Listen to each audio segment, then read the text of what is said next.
Welcome to சாமி சமையல். நாம இன்னைக்கு பார்க்க போகிறது முருங்கைக்காய் சாம்பார்.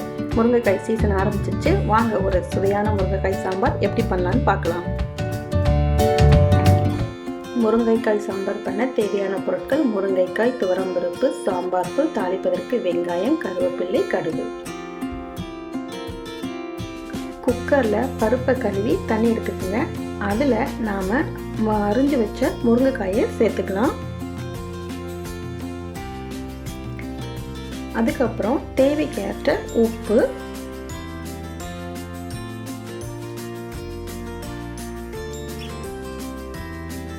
பெருங்காயத்தூள், கருவேப்பிலை, மஞ்சத்தூள் போட்டு குக்கரை ஒரு விசில் விட்டு வேக வச்சு எடுத்துக்கலாம். நான் இதில் மஞ்சத்தூள் சேர்க்கல, ஏன்னா என்னுடைய சாம்பார் தூளில் மஞ்சத்தூள் இருக்கிறதுனால நான் சேர்க்கலை. இப்போ பாருங்கள், பருப்பும் முருங்கைக்காயும் எப்படி வெந்திருக்குன்னு. நான் ஒரு விசில் தான் விட்டேன், நல்லாவே வெந்திருக்குது.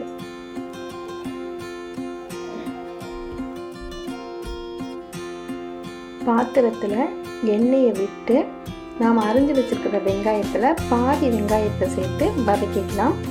நீங்கள் பருப்போட முருங்கைக்காய் வேக வைக்க வேண்டாம்னு நினச்சிங்கன்னா இந்த நேரத்தில் வெங்காயத்தோட முருங்கைக்காயையும் வதக்கி சாம்பார் தூள் சேர்த்து தண்ணி ஊற்றி முருங்கைக்காய் வெந்ததுக்கு அப்புறம் புளி, பருப்பு ஊற்றி இறக்கிக்கலாம்.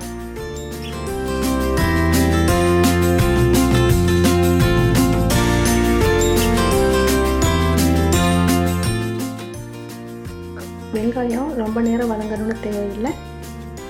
கண்ணாடி பதம் வந்தோடனே சாம்பார் தூள் சேர்த்து ஒரு வதக்கு, சும்மா லைட்டாக அந்த வாசனைக்காக.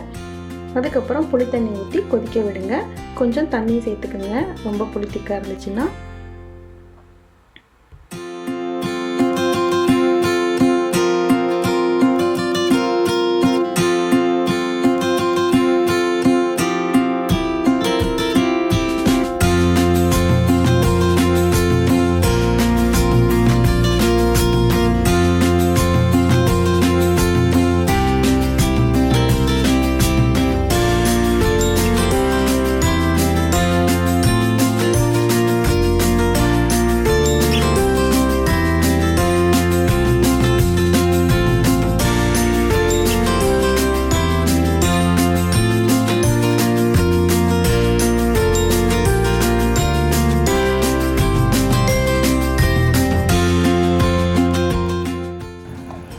குழம்பு கொதிக்குது. இப்போ நம்ம பருப்பை சேர்த்துக்கலாம்.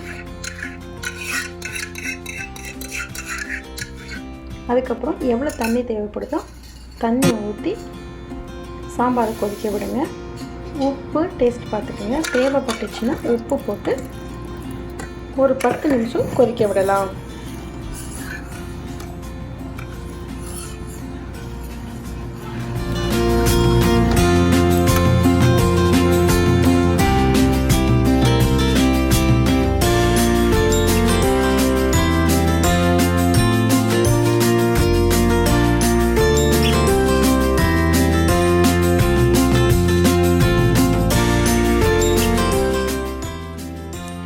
பத்து நிமிஷம் ஆச்சு. குழம்பை பாருங்கள், நல்லாவே கொதிச்சிருச்சு.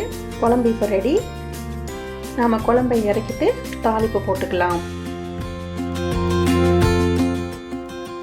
தாளிப்பு வானலியில் எண்ணெயை போட்டு எண்ணெய் சூடானதும் கடுகு சேருங்க. கடுகு பொரிஞ்சதுக்கப்புறம் வெங்காயம் சேர்த்துக்கலாம். இந்த வெங்காயம் பொன்னிறம் வர வரைக்கும் நம்ம வதக்கணும். அதுக்கப்புறம் கருவேப்பிலை சேர்த்து வதக்கி நம்ம குழம்போட சேர்த்துக்கலாம். இந்த வீடியோவில் ஏதோ ஒன்று மிஸ் ஆகுதுன்னு பார்க்குறீங்களா? ஆமாங்க, நாம் தக்காளி பழம் சேர்க்கவே கிடையாது. அதாங்க இந்த குழம்போட சிறப்பு. தக்காளி பழம் சேர்க்கும் பொழுது முருங்கைக்காயோட ஃப்ளேவரை மறைச்சிடும். அதனால தான் இந்த சாம்பாரில் தக்காளி பழம் சேர்க்காம நம்ம சாம்பார் பண்ணியிருக்கோம். முருங்கைக்காயோட ஃப்ளேவர் மட்டும்தாங்க இந்த சாம்பாரில் நமக்கு தெரியும்.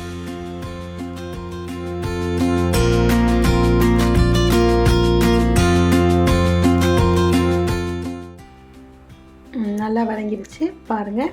இப்போ நாம் அதை சாம்பாரில் சேர்த்துக்கலாம்.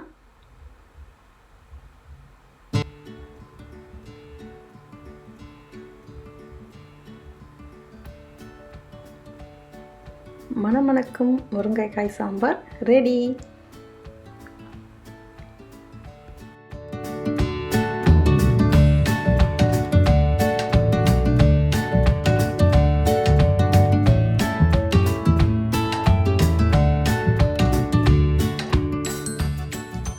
என்னங்க, மணமணக்கும் சாம்பார் பண்ண ரெடி ஆகிட்டிங்களா?